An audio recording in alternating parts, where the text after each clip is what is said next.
I'm Sean Wilson from Skype, and today I'm going to walk you through the top features that we use and how to use them efficiently on the new Skype for Business client. So today I want to walk you through the contact list, or the main client within Skype for Business. The reason I want to walk you through is some great features and functionality in this that I think is important to call out. The first one is, you can see in the new Skype-inspired user interface, is that we're actually using the Skype presence indicators. In these, we can identify if a user is available, if they're inactive, or if they're in a conference call, as well if somebody chooses to be on Do Not Disturb. You also have a couple of other key features. One is what's happening today. So I might put in here, recording the trainer session. And then anybody that happens to know me and see me, they'll actually see, just like you see here with Think, Do, and Scale, they'll see that I'm recording a Train the Trainer session. The other element to this that I really wanted to call out is that right from this, I have the ability to look at people based on the groups that they're in. So are they in my favorites? Are they in finance or legal? Also, the ability to check them based on status. This is one that I typically use when I need to find somebody that's online from my team. I'll go in here and look to see who's available. As well, you can also base it on relationships. Are they colleagues? Are they in your work group? Are they friends and family? But the big piece I really wanted to make sure that you understand in this is how to add somebody. So I'm going to show you what it's like to add Katie, who is on my team, but I didn't have her in my contacts list yet. So I type in Katie Jordan, it pulls it from the Skype for Business servers, and I have the ability to come in and add her to my contact list. Now, typically I'd say, oh, I'll add her to external or to finance or one of those, but really I talk to Katie so much, I wanted to make sure I add her to my favorites. I also can copy that same contact to a different location within Skype for Business. So in this case, she's part of the marketing team, and so I'd make sure to add her to our marketing contacts. And as you can see down here, there's Katie. One of the great things that you'll see with Skype for Business is that we have actually adopted the Skype user interface. And with the round pictures and the presence indicators to show what the status of a user is really helpful in increasing your productivity. One of the pieces that I wanted to show you is actually how easy it is to start an IM conversation. So double-clicking on Katie Jordan, I have the ability to say, hi, can you IM? At this point, Katie says yes, no, comes back. Great, she says she can. Do you have the status report we talked about? Now, this is key for us because I had asked her about this file, but I don't have the access to the file. So I'm now finding out if she has it and if she can actually send it over. Now, this is a great ability for us to work in real time because at this point, we're not having to send an email, wait for the email, and then make sure that I'm getting it. So she's just going to send it right over. And as you can see, there's the project overview. I click download all, it starts downloading the file for me without ever having to leave our desk or stop the tasks that we were doing. At this point, she sent over the file. I've got the file. That's great, but I have some additional questions about this file. So what I'm actually going to do is I'm just going to take this straight from this and actually add some voice to the call. So as I'm calling Katie, at this point I can start to ask her some additional questions. Hi. Hi, Katie. How are you doing? I'm good. How are you? I'm good. You know what? Let's make this a video call because, you know, there's just nothing like being able to see each other over video to really get the true personal intercommunications that exists within Skype for Business. All so, right. Hey, thanks for sending over that status report. Do you mind if I actually use that for my presentation later this week? Not at all. Go ahead. Excellent. Thank you. I'll make sure to put in some props and kudos in there for you for your help for getting it over to me so quickly. Wonderful. Thanks so much. Thanks, Katie. Have a great day. Thanks. You too.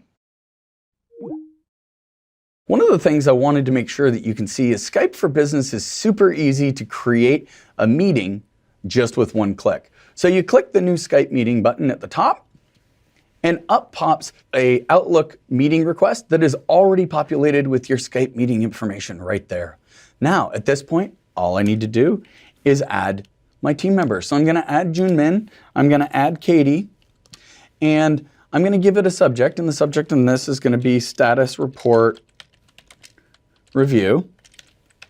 And at that point, I'm going to make sure that I got the timing right, and it's for today, but I want to make sure that I'm later in the day. So I'm going to make it for 1 o'clock. It's a 30-minute meeting, and I'm just going to send it off.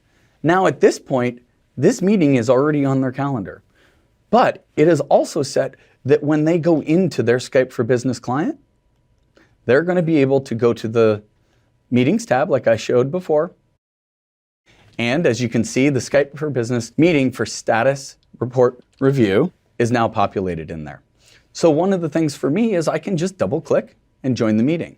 However, I need to make sure that both Junmin and Katie know this meeting is there. So one of the things that I want to be able to do is I am with both of them really quick to make sure that they get into the conference call. So the first thing I'm going to do is I'm actually going to open a meeting with Junmin, and then I'm going to drag Katie into that IM window, and it actually makes it a conversation with the three of us.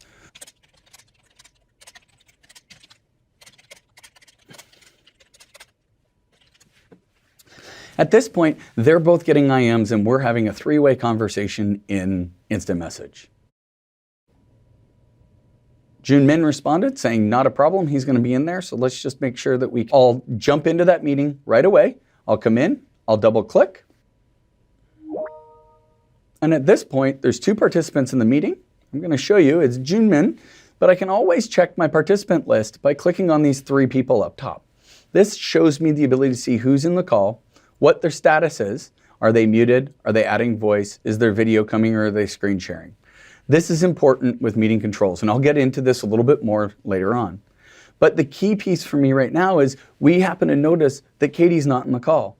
So I can come down here under invite more people and actually type in Katie's name, add her to the meeting just by adding her name in and clicking OK. At this point, she'll receive a prompt to join the meeting, and in she is. I'm going to start up my video, and hopefully that'll encourage them to start their video as well. Hey, thanks, Katie. Thanks, Junmin. It's great to see your faces. Your bright and smiley faces are making my day. Hey, I wanted to actually just take a couple minutes to go through the PowerPoint status report that you sent over, Katie. And Junmin, I wanted your input on it. So if you have a second, I'm going to share my screen. Do you have a minute? Sure. Awesome. 1 second. Let me just go. As you can see, I'm coming in. I choose present my desktop. Using my desktop to share, I now get this heads-up display, and I can choose whichever monitor I want to project, and I want to choose this one. And so it actually shows me also the yellow band around it that I'm going to choose. And I press present, and at this point, my presentation starts to connect, and in just a second, you can see that it says currently presenting. Well, they don't want to see pictures of themselves, but we do want to look at our project overview that we were talking about. Hey guys, I really wanted to just talk a little bit about this slide here. And I noticed that in the Americas, our Skype for Business Online is just taking off, and that's such great news. Just want to make sure that I've got the right information here and that we're looking good, and the only thing that we're yellow on is the equipment ordering. Is there anything else that I need to know before I go and share this with our leadership team? Not from my end, Junmin. Everything looks good here. Excellent. That's great. Well, I really appreciate it. Thanks for just taking a minute. I know it was a quick meeting, and I just wanted to say thanks for making some time for me. It really helps. Now, as you can see, I have this call monitor up. This call monitor has always got mute control, but I can also end the call quickly and easily. One of the greatest things that Skype for Business brings to productivity is the integration with Office. And so what I wanted to share with you today is actually how tight that integration is. And one of the biggest things that's important in meetings is those meeting notes. And everybody wants them, and everybody wants to know where they are. Right from the Skype for Business client, you have the ability to create your notes for your meeting. Now, it's not only just creating the notes. It pulls in the time, the date for the meeting. It also brings in all the participants and how they joined the meeting. One of the other pieces I wanted to share with you is the ability to share those notes, because it doesn't matter if you just capture them. So one of the things you can actually do right from OneNote is email your notes. And it automatically populates all the attendees from that meeting and the notes and how they joined. So this is just one more way of that rich integration with Office that makes Skype for Business so easy to use. The other piece to share is really the integration with PowerPoint and how valuable that is. What I've actually already done is I've actually already uploaded a deck, but you could choose right from here, a PowerPoint presentation, you can choose to upload those PowerPoint files, which I've already done so that we can take a look at it. Now, the reason I wanted to share this is this gives me the ability, if I only want to be able to have it for me that I can download it, or everyone can download it for after the meeting for those important pieces. As well, I can also choose to present it now. So I'm actually going to present right now, and once I've got that, it's going to bring up the presentation. Now, I can see that one of my teammates here has highlighted in this presentation the growth in Americas. But really, I wanted to share that same annotation in probably a different color because I'm really excited actually about the growth over here in Europe for Skype for Business Online. You know, Skype has always been really popular in Europe, and the fact that Skype for Business is growing is really impressive for us. So this gives me the ability to annotate and my teammates to do the same thing and see it in real time using the power of PowerPoint. It wouldn't be a truly powerful PowerPoint presentation or meeting if we didn't have the ability to share it with the masses. So one of the things we've actually have the ability to do is start the recording of the meeting. Now, every single person will get a notification that recording has started. I can pause it if I wanted to, I can stop it, and then at the end I can manage my recordings right from here. One of the things that we really always have to figure out is how do you manage that person that while you're in a conference call is making all that background noise? And so we give you lots of control to manage your participants. As you noticed, I clicked on those three participant list button up top, and now I have the ability to mute. I can remove somebody from a meeting. I can actually make somebody an attendee, which reduces their rights. But the other piece to this is if I really want to make sure that they stay, I can also choose pin to gallery. But in this case, Junmin just, you know, he was in the car or talking to somebody making lots of noise. So I just mute him. As you can notice, his mute button is actually set in his window. And so at this point, we're not hearing any of his background noise. The other piece to this that's important is I want to make Katie an attendee. And the reason that this is important is because there's some participant actions that are important. The first one is that we bring it to you in that same heads-up display. The first one is if I wanted to mute the audience and mute everybody, that's great.